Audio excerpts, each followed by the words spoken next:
Welcome to Backboard Banter on the board with your hosts, Matt Middleton and Kevin Rayner, where the banter's as ferocious as that Dame Dallas 71-point game, my friend. I feel like we've been bringing him up so much this season. Like, poor man, not even in a playoff spot, and yet he is just carrying this squad. It's like actually kind of crazy that he's as good as he is, and that team is still not great. My favorite part of the whole 71-point thing was Donovan Mitchell's girlfriend calling him up right afterwards, being like, "Hey, you got to get 72 now. He took your record." In the modern, I guess since Kobe, yeah, he did beat him, and he also did it in less than 40 minutes, which is the first time in NBA history. Like, he was so good, man. 13 threes, 14 of 14 from the line. Like, he was fire. Like, it was Man, just awesome. looking back at the highlights of that game, like you could tell nobody was stopping Dame that night. He was a full aim thrower. He was doing whatever he wanted. Shame he didn't get one more three-pointer. Would have loved to add, that nice 14 number there. But at the end of the day, Yeah. absolutely legendary performance from Dame Dollar. Oh, it was definitely the performance of the season. And that's saying something considering, Donovan Mitchell also hit 70 points this season. First time in NBA history where we had that too, right? I Like mean, crazy. we've been talking, over the past few years about how prolific scoring has become in the NBA. We were joking about, Wembanyama maybe one day coming in and putting in 100 points, and I was like, it won't happen. And Matt's like, we're seeing these 70s. I mean, Booker has that 80-point game a couple years ago, right? Like, if people want it, they'll take the shots these days. Booker, it was Kobe, bro. It was Kobe. Oh, right, yeah. Booker's max Booker is had 70, man. 70, right. Yeah. It's God, cool, no, man. Don't worry about it. I don't think Devin's getting to 80, but who knows, right? In this day and age, anything's Oh, possible. not with Katie on his team. Yeah, that's true. We'll talk about the Suns later today because KD is back. He has played, but let's roll into these takes, Matt, because 7 out of 9 over there. You are a wizard recently. What is Oh, this, my guy? bro, I don't know. I'm gonna ride that hot streak though. I feel like I should have bet on these games. It's really crazy too, because like the two games that I got wrong were decided by a total of 3 points. Like, come on. like, Man, I wouldn't even say you were couldn't have wrong. been more I would narrow. say you got robbed, right? In that Piston games with them calling a timeout when they didn't have it. Dwayne Casey was like, "I'm trying to get this win for Matt." Didn't happen. So you were this close, this close. Jane Ivey, he screwed me. And then Utah pulling out the dub against OKC in overtime by a point. Like, man, that It close happened. to a perfect 9 for 9. It happens, man. You'll get it. One of these days, you'll get the perfect. When you're calling 9 different games, though, it's hard to pull them all correct. Okay, you're doing it better than me. You're being more of the now. I'm talking about the future when it comes to the Kings. You Matt's feel written confident? down. I mean, look, the story would be so sad if it ended that quickly for the Kings. They look really good, man, but the West is wild. I'm still confident, but I'm teetering. Like, their first round playoff matchup is against the Clippers. I Do you think that the Clippers can't beat them? Because like, I think the Clippers are going to be a nightmare for them. Be a banger of a series, almost going to 350 points every night. Is you consider the last game the two of them played each other. But the Kings are in a tough That'd be spot, right? sweet. The Kings are in a tough spot no matter where they face, right? Like that's the kind of the chaos of the West right now because there is so many teams and you have no idea really where things are gonna end up. Like you look at Denver as the only team that is consistently setting themselves up as we want to stay at the top. We're not going to fall down any further, and it's a crapshoot over in the West. Anything's possible. So yeah, I'm confident, but well, let's wait till we see what the team is before I give you my final confidence. Bro, so much of a crapshoot that the Golden State Warriors went from like the edge of the play-in to the fifth seed in a week. So it is crazy out in the West. There's so much parity. But man, our Raptors, they are holding it down in the play-in right now. Do you think they can push to the playoffs? Or, I mean, what's your thoughts on that? I mean, Will Barton said it best, right? Like everyone knows this team is better than their record, but at the same time, the record is what it is. We can't escape from it, and there are some tough teams coming up, and every game matters. But the silver lining is we said, hey, they need a 3-1 week to be positive, and they got it for us. So happy times over here, Matt. Absolutely, man. I mean, losing against Cleveland in that kind of fashion kind of hurt. especially because we had been so good against Cleveland all year, and then to have them just kind of dummy us like that didn't feel great. But we were short Fred VanVleet. We are integrating Yak, but Yak's looked so good, man. Like after that 30-point game, the 28 and 18, or was it 26 and 18? 21. Like he's been 21 and 18. He's been fire, man. He's been fuego for us. He's feeling exactly what we need, right? Like on the defensive end, we used to talk about them being such a scrambly team. And I guess like my dummy head was just like, oh, I don't see how we can't play a center role. And that's what was making us fly around. We got to send two guys to the center every time it's in the post. Mm-hmm. And now we just got Yak, man. And we're playing a lot better face-up defense. We're getting what we need to. So I'm excited. The only thing that kind of gives me pause about our 3-1 week is that like New Orleans is in free fall. They're an absolute atrocious team. Detroit normally beats us, so like I'll take that win. But Marvin Bagley put in the work, and then like beating Chicago, like we should beat Chicago.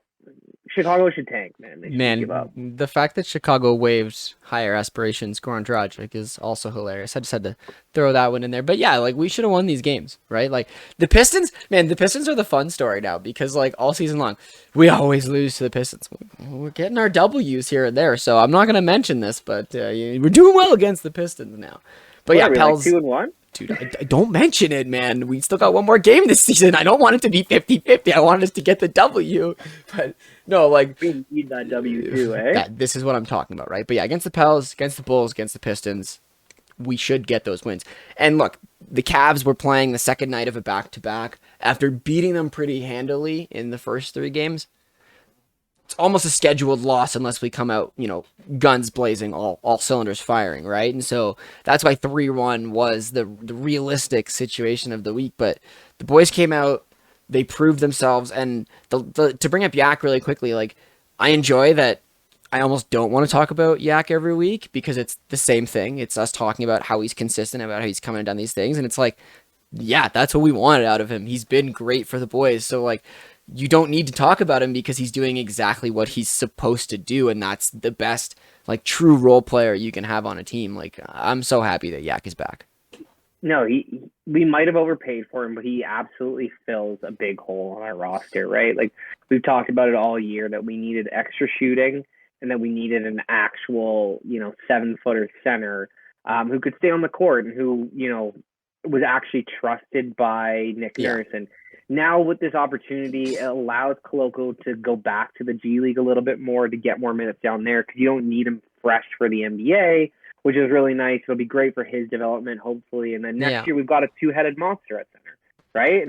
And then that would be absolutely unreal to rotate in Precious and Pascal at the 3 or at the 4, and then OG and Scotty at the 3. Like that's really nice. And adding Will Barton, man, who's a career 37% 3-point shooter, was just so necessary for our team. Like it was just like it was perfect.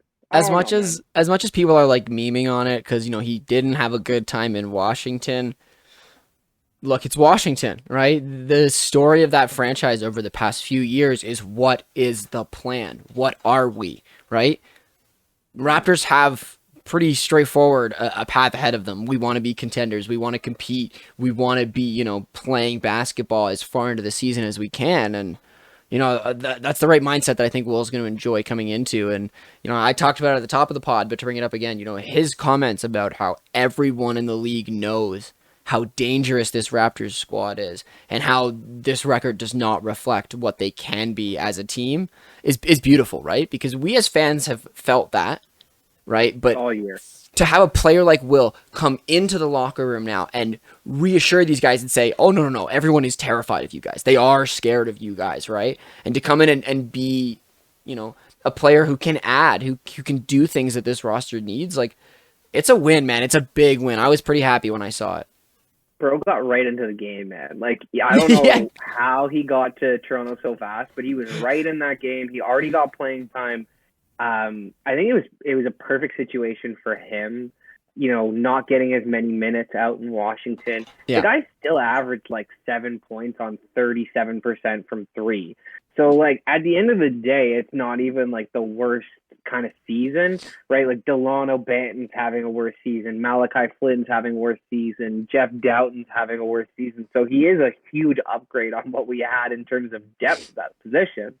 And so if he can consistently shoot the three ball well, that's like what we're looking for. He gives Freddie a little bit of extra depth at the guard spot to take some minutes away and to like, take a little bit of that pressure off. Yeah. And I love the fact that Gary's coming off the bench now. Like that is the best thing for him. I've talked about it all season that I think he is, the prototypical sixth man, right? He can't, as much as he is a great scorer, and I think he's, upper echelon NBA scorer, he's not a go-to number one guy like Pascal is.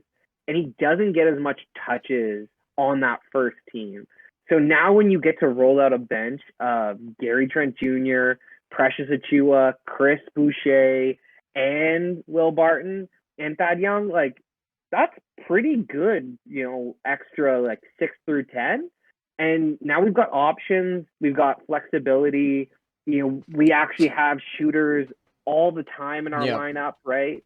And so because OG can be the catch and shoot shooter on the first unit, right? Like if Fred's the 3-point specialist, OG's the catch and shoot guy, Siakam's the creator, and then we've got two connectors in Scotty and Podol. Like, man, I think our starting five just got that much better, and our unit got that much better.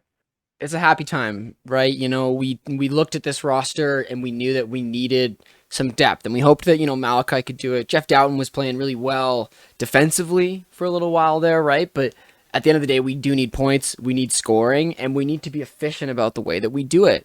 And yeah, getting Pirtle allowed the right rotations to work out, and it gets me excited that the boys are excited, right? That this team has a little bit of fire under them, that they have this positive group of games here, and we're looking for the rest of the season to try to continue that, right? Like we want to keep those vibes up. And I look at a player like Will and he's got the Thad vibes, right? He's another player like Thad who can come in and doesn't need to do much, right? Yeah, so it's kind of a perfect little fit. And are we 9 deep? Are we 10 deep? Like, has this ever happened in the past few years since the championship? Well, I think like we've been talking about the fact that we are 8 deep, 9 deep on a consistent basis, and those guys are kind of letting us down at the end of the rotation there. And so now I think we truly are 9 deep. We've got the full plethora of availability to us, skills. Yeah. And it's just so beautiful, man. The fact that we are 8-2 over our last 10 games. We're the third hottest team in the NBA behind the Knicks and Milwaukee.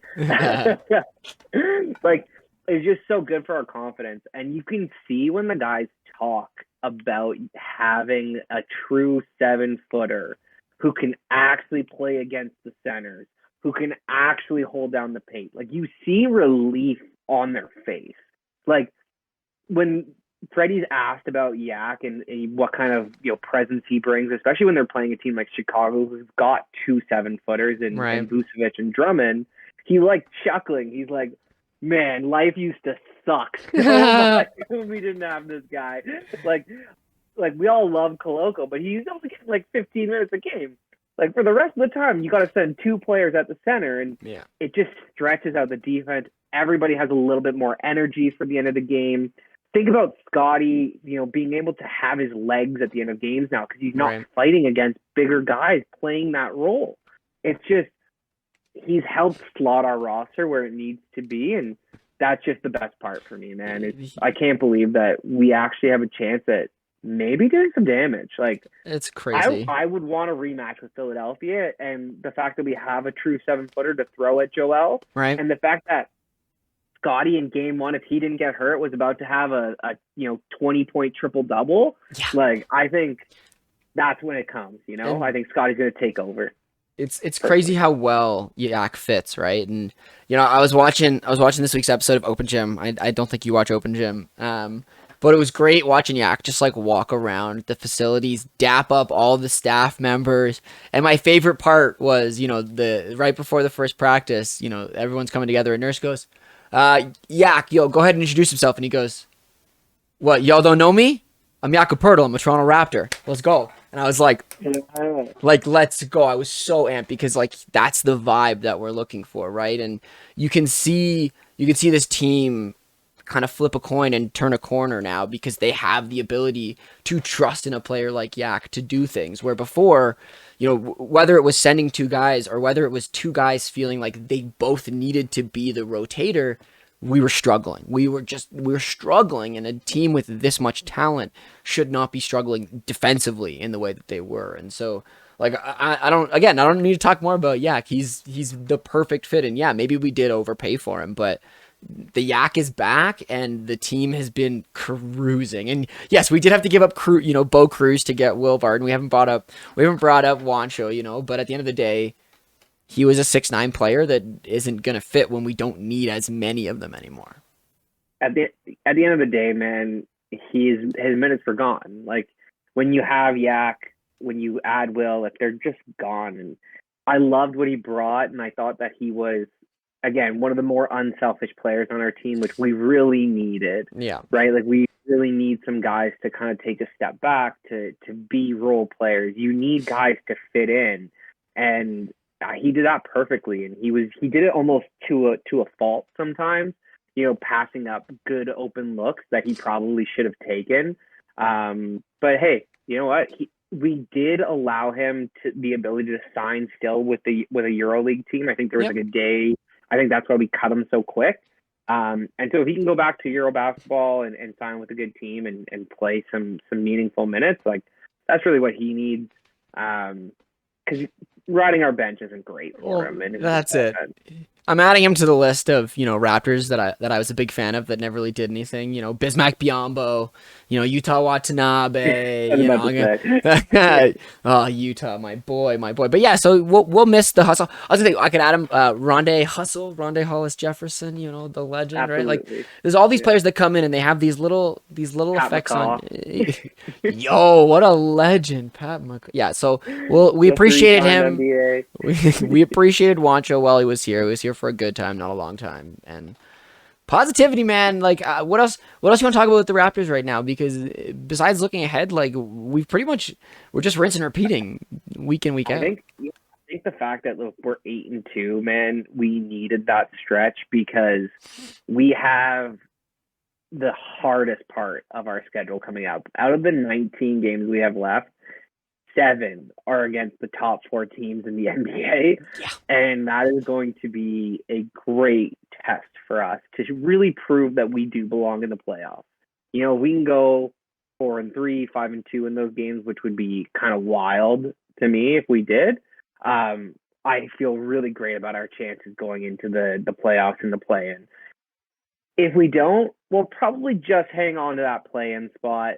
I think we definitely need to win these back-to-back games against Washington to really solidify and guarantee that we will be a play-in at the minimum.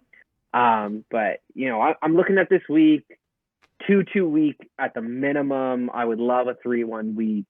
4-0 week obviously is perfect, but Denver, they're the best team in the NBA for a reason. The boys have been crawling back to 500, crawling and dragging their way, and they're this close, right? And it's almost a tipping point, right? Like, yes, there's lots of games left, but if we have to go another week where we're not yet at 500, another week where we're not yet at 500, right? Like, that is not gonna do well for this squad. They need to break that barrier and keep winning and keep that mentality. The only really positive note that I'm taking out of this is that we're gonna hopefully peak at the right time. The chemistry is only gonna build. If we can keep the win streaks up, we're gonna roll this into the playoffs. And yeah, we're probably screwed if we're in the play-in. I'm sorry. If it's Milwaukee and it's Boston, everybody loses. Let's be honest there, right? And so that's why we want to keep this momentum up and we want to leapfrog and really push for that 6th seed. Absolutely, man. If we can get to that 6th seed, I would actually believe in our chances of getting to the second round. But like you said, man, Milwaukee and Boston are just kind of head and shoulders above the Eastern Conference right now. The fact that Milwaukee's won 16 straight games is just kind of wild. Like, they are on an absolute tear, and Giannis has missed some games too. My favorite part is that, like, the Bucks win streak was happening at the same time as the Spurs losing streak. And I feel like, Popovich and Bud were just, staring at each other being like, all right, who's going to falter first? If you lose, we have to keep winning. Like it's so funny. But yeah, the fact that Giannis has missed as many games as he had, the fact that that team has really, pulled it together and gotten some important W's, in his absence. Like, the Bucks are legit, man. We knew the Bucks were legit, but it is hilarious that we make these comments about how like this team isn't anything without Giannis, and yet they're still sticking around without Giannis. Man, Drew Holiday's really impressed me this season. He's really picked up his game, especially in the absence of, Chris Middleton. Yeah. And even when Chris has played, he's not been Chris Middleton, like the one that we know. And so I think that it's kind of crazy, the fact that Drew's been this good. And Brooke Lopez has stepped it up. Joe Ingles now is another shot creator that they have added. Right. This team, I think they've got to be the favorite to win the title. I know people are putting their money on the Phoenix Suns because of that Kevin Durant trade, but to me, like, getting out of the Western Conference is going to be a task. And considering they could play Golden State in the first round, like, that would be an NBA fan's dream, right? No, absolutely. It would be kind of crazy, but so this Bucks team is 45-17, Matt. Do you think they have the capabilities of getting to 60 wins, right? Like, we were talking about how we didn't think any team was going to do it this season. And, Denver is close. Milwaukee's close. If it's not the two of them, I don't think anyone else could do it for sure. So they've got 20 games left. They need 15 wins. So 15-5. Yeah, maybe. Right. I mean, I didn't think they were going to go on the 16 gamer though. Like, see, to me, like, Boston's probably going to lose, 4 of their last 19 games, which doesn't get them 60 wins. Philadelphia isn't going to go 20-1. And one, no. And so, yeah, and I think Denver's going to lose some games, especially because they have to play us, and we need wins. Yeah, exactly. So, to me, I think Milwaukee's probably the only shot at it, but I do expect them to lose some games here.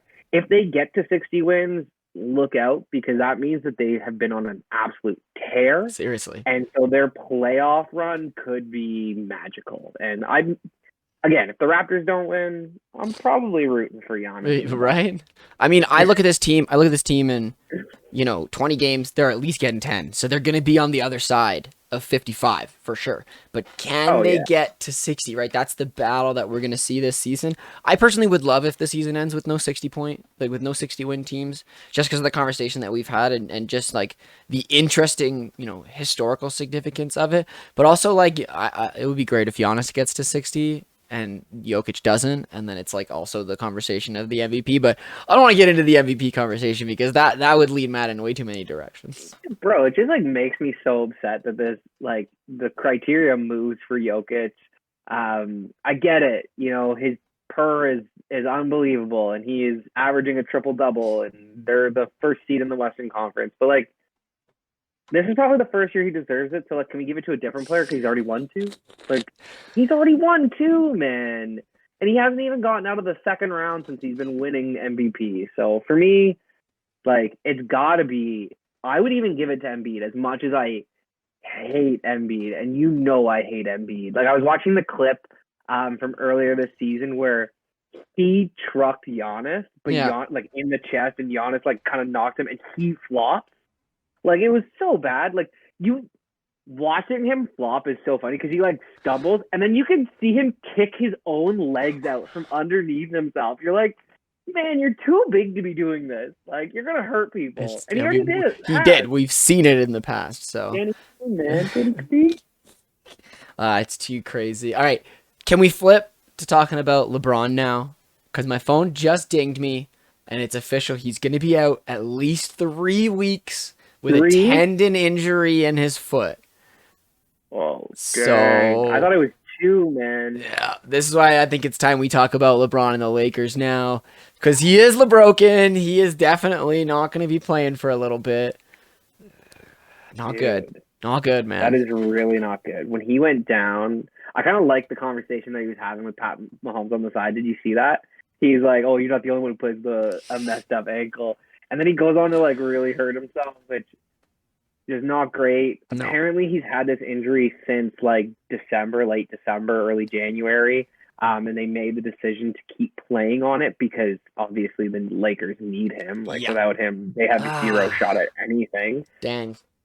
They did win their first game without him, or I mean their second game without him against OKC last night, and AD didn't play, so that's kind of good. But I mean it was OKC, so Just sucks, man. I just want to see LeBron play. Like it's frustrating, you know. Rest in peace, maybe to the Lakers, you know, playoff runs, February 2023 to February 2023. Like it's rough. It's rough for Lakers right now because the trade deadline was great for them. They turned it around. They had a good team. We were talking about just like the good decisions they made and like they were looking great, man. They Yeah. were looking so good. They pulled off the first 27-point comeback of the NBA season this year.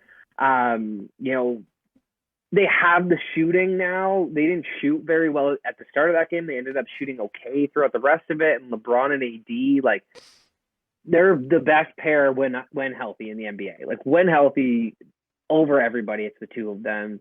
And most people were talking about, like, you know, if they could sneak into the playoffs, even as an 8 seed, even as a 7 seed, like, you would take them over Denver, and you'd probably take them over Memphis just because, you know, Ja's going through some off the court things. Yeah. And the Lakers just have that experience where they don't. So it's a wild thought to think that like they're gonna miss the playoffs completely now because he's gonna miss the last 3-ish weeks of the season.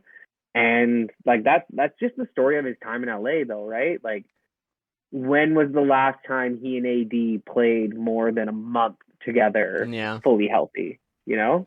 It's Like, it's a crazy story, man, and the hope is that the Lakers can keep it up, but this is heartbreaking. This is not what people wanted to wake up to today. This is not what they wanted to hear, but I mean, I kind of expected this, right? Like you don't have an injury like, you know, you have a man on the floor talking about something popping and then, you know, you don't expect anything. Now, you know, the fact that he went out there and did what he did after the injury is, you know, quote to LeBron being absolutely unreal in what he does, but bro, he's LeBron James, and like he is an absolute monster. And it sucks that like the end of his career is going this way. Because think about like, you know, 4 years ago when they got Anthony Davis. If they had traded for a player 4 years ago, yeah. Jesus. Could you imagine if they had traded for a player of similar quality to Anthony Davis, Yeah. who actually could stay healthy? It's crazy. You know? Yeah, no, it's Like, crazy to think about. if they had, like, okay, obviously you're not going to get a Giannis, but like even a Jokic or like an Embiid or a like even a lesser player to that extent, like who's a great power forward in the NBA, a Bam Adebayo. Yeah. He could have even used just a Bam Adebayo, man, True. and he would be better. Like it is just so sad to think that this man's career is going to go out like this because they chose the wrong star. And that's like really what it comes down to is the fact that at the end of the day, Anthony Davis was not the right player for LeBron at the end of his career. But also this is just another testament to LeBron's greatness, the fact that you choose the wrong player and you still get at least a championship out of it. Pretty great the way that works out, you know? Absolutely, man. Like look, I ain't gonna get into it. You know he's my GOAT, man. Okay. Well, let's keep on the broken topic and let's talk about the LeBall brothers because we were talking about it last week. Lonzo out for the season, might be out for his career, and Matt over here tempting the curse. We got an injury to LaMelo now. Matt, what did you do, my guy? I just pointed out the fact that clearly, if Lonzo Ball has such severe injury potential and history that his DNA and genetics run through LaMelo and therefore could have a very similar history considering he's already missed a bunch of games in his young NBA career. What is he, 3 years into his NBA career? I don't think he's finished a full season. No. You know, I don't think he's played 82 games yet. And so I just pointed that out, and unfortunately, his season ended. Like it's unfortunate, man, but It's it is what it is. crazy. I mean, the Hornets weren't going anywhere at all, anyways. So this works out. Maybe they can work on their draft capital stock, but it's just it was just crazy. The when things just work out in the grapevine and weird connections happen here or there, it's wild to see. So yeah, LaMelo out for the season, unfortunate, but hey, you know what? Hornets GM and front office are actually probably not that upset about it. They're just gonna get a better draft pick. They weren't gonna win very many games with him, anyways. Like that team needs some help, man. And at the end of the day, like for them, what are they overall at the bottom of the NBA? Oh, they're like just inside the 20 and top five. 44. Yeah. Yeah, and they're the fourth last team. They still gotta hope that Detroit, Houston, and San Antonio jump them, and I don't think they can with No. the 20 wins that they have. They're probably stuck at that 4 seed and gotta hope for some lottery luck because apparently the word is on the street that like after Scoot and Wemby, really not getting too much like high quality NBA potential talent. So and that's why I think the Raptors went with the direction that they did. We figured we probably weren't going to get either one of those. So why add a top 5 pick who's going to bust out? Exactly. We made good decisions. So yeah, we'll see. We'll see what happens with Charlotte. It'll be a situation. Let's flip now. Let's talk about the Bulls team that we were mentioning earlier. And I joke. I don't actually want to talk about the Bulls team. I want to talk about Quinn Snyder. Thank goodness. I actually want to talk Thank about Quinn goodness. Snyder. I was like, why are you going with the Bulls, bro? I think my brain was like putting the red of the Bulls and the red of the Atlanta Hawks and just making a poor connection. But yeah, let's talk about Quinn Snyder because my dream was that he was going to take over for Popovich. He was going to take over for the Spurs, and my running joke now is that Spurs is Popovich is never going to retire because he's getting Wembanyama. So Quinn Snyder had to find a new path, and man, Atlanta, interesting fit, my friend. It is a very interesting fit. I think it's a good fit for him, to be honest. Like, I think the fact that he has two high caliber all-star players in Trae Young and DeJounte is great. I think he's going to get them to play better defense. I think he's going to, really force them to look at themselves in the mirror and be a better team. So not great for us who are like, neck and neck with Atlanta for that play-in spot. But at the end of the day, I think it was a good hire for them. They signed him to a 5-year contract, so they're confident that he's going to do the job. Mm-hmm. So good for him, man. I don't think that he should have left the Jazz, but it makes sense why he did, right? Like he didn't want to coach that, even though they're good. He's definitely one of the in-demand coaches, right? Like proven talent, and now it comes down to see if he can, rein Trae Young in, right? Like this is a real, test now. We're gonna hear over the next year or two whether Trae Young is a serious locker room problem or whether Nate McMillan just didn't have it, right? Like, because that is where the directions are gonna go right now. Because anyone who believes that Trae Young didn't get Nate McMillan fired is crazy. Because whether or not he actually got him fired, the conversation around Trae not liking him assisted in leading to him losing his job. And Quinn Snyder is probably a more respected coach. He's got a little bit more history behind him, and the fact that apparently Donovan Mitchell called Trae Young and was like, "Yo, Quinn is epic. Like, I respect this man a lot. Like, he's the right coach for you. You want him." Hopefully that'll mean good things for Trae Young in Atlanta because again, Trae Young is a great basketball player, and we want our great basketball players to the best we can. I'd prefer if they were in the West though, but that's another story. Hey man, there was a lot of teams moving out west, or a lot of good players moving out west. Look, Russ made his debut with the Clippers and actually had a really solid debut. I think it was like 14, 10, and 7 or something like that. He did good. He kind of, I overlooked it, how they needed a pace pusher, how Kawhi and Paul George operate very well off ball, how they don't need it. So he's kind of perfect in terms of like the fit of what you want, and he can still give you that Russ energy, right? He may not be quite the athlete that he once was, but I think he's closer to that player than he is to the player that he showed the last couple of years in LA, a guy who was almost run out of the league. Mm-hmm. And I think that it's going to be kind of poetic for him to join the Clippers and have them be a playoff team and have the Lakers probably missed the playoffs now without LeBron. Well, and this Like, is it's why kind of poetic. this is why the conversation was funny of him getting bought out and going back to the Lakers, because that team would be better for him, right? Well, that's the situation with the Clippers. He went to a team that has better shooters that can fit with Russ's play style better. So of course he's gonna look more like himself and less like the Russ that is out of the league. So yeah, I mean, again, I really like the storyline of the three of them together Mm. winning. But also, it's the Clippers, man. They got to get over the Clippers curse first. So we're gonna be watching. We're gonna be watching these three and seeing if they can do it. Yeah, no, it'll be very interesting to see if they can do it. And last night another guy made his debut, Kevin Durant in a Phoenix Suns He's jersey, like so crazy. weird, my friend. And he goes for 23. Devin Booker goes for 37. I'm sure Devin Booker's loving the extra space out on the court because everyone's paying their attention to Kevin Durant. Seriously. All smiles at the end of that game. Obviously, it was just Charlotte. So nothing too major, but hey, man, good first win. KD's back on the court. Like that's what you gotta love to see.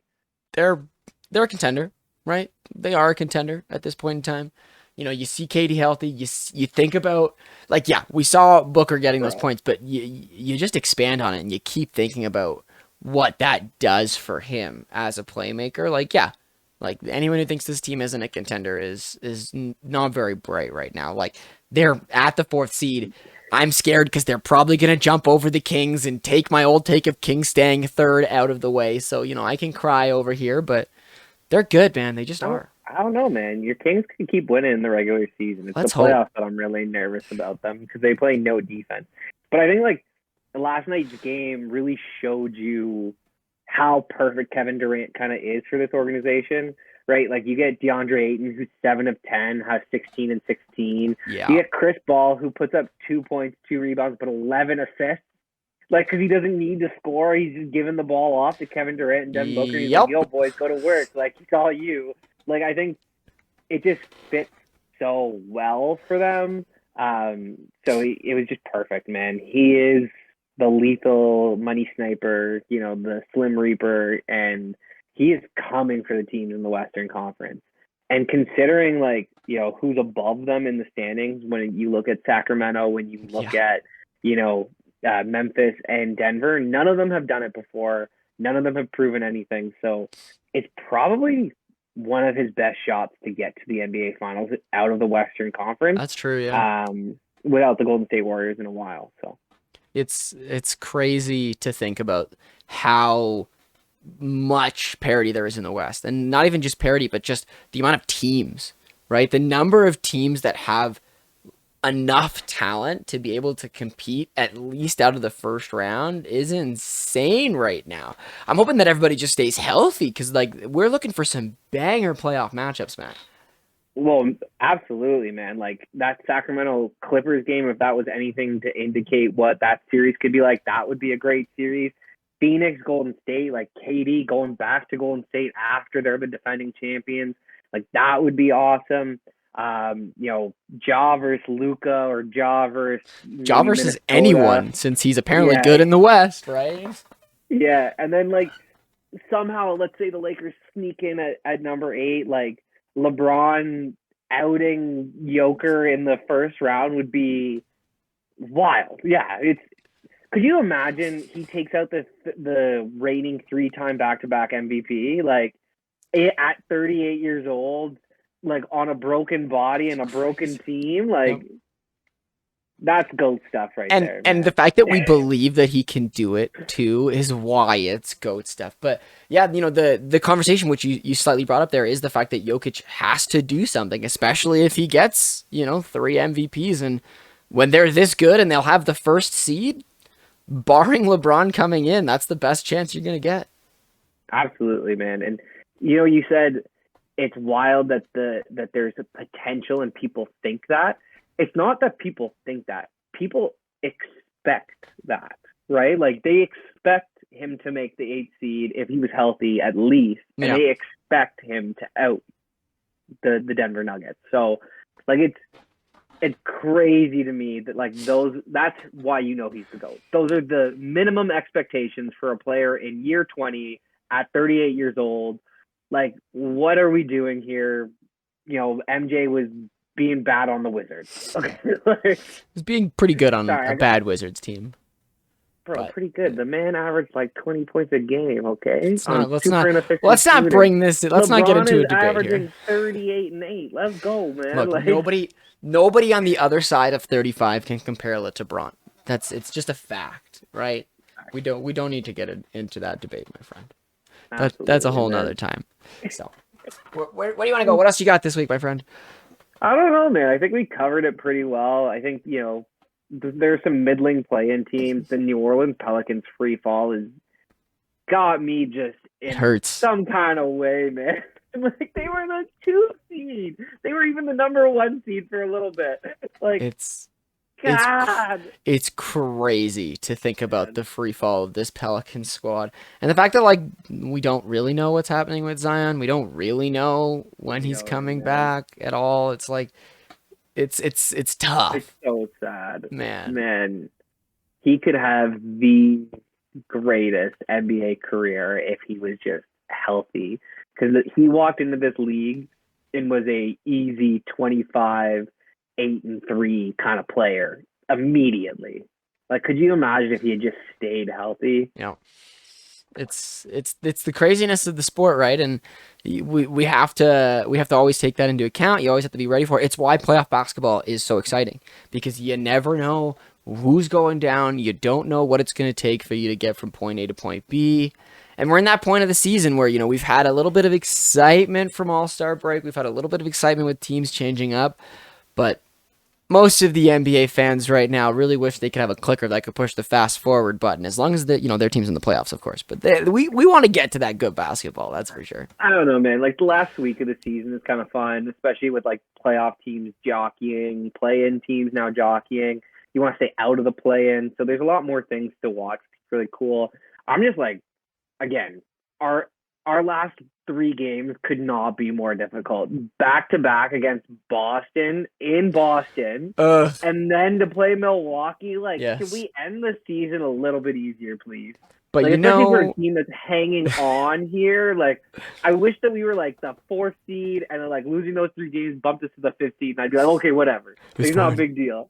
Yeah, man, Raptors are in a tough spot. We were talking about it earlier. They have to be at their best for the foreseeable future to get into the place that makes it so they have a chance, right? And it's going to be tough. Obviously, we'll be watching, we'll be paying attention, we'll be rooting along, yakking the boys every step of the way, because that's what we want, man. We want to see this team in the playoffs. We want to see them compete. It is the best time as a basketball fan to watch your team in the playoffs. Oh, couldn't be better. And the season's coming down to the wire, man. Just exciting time in the NBA. All right, man. You wanna give us your prediction for the weekend? Your hot take?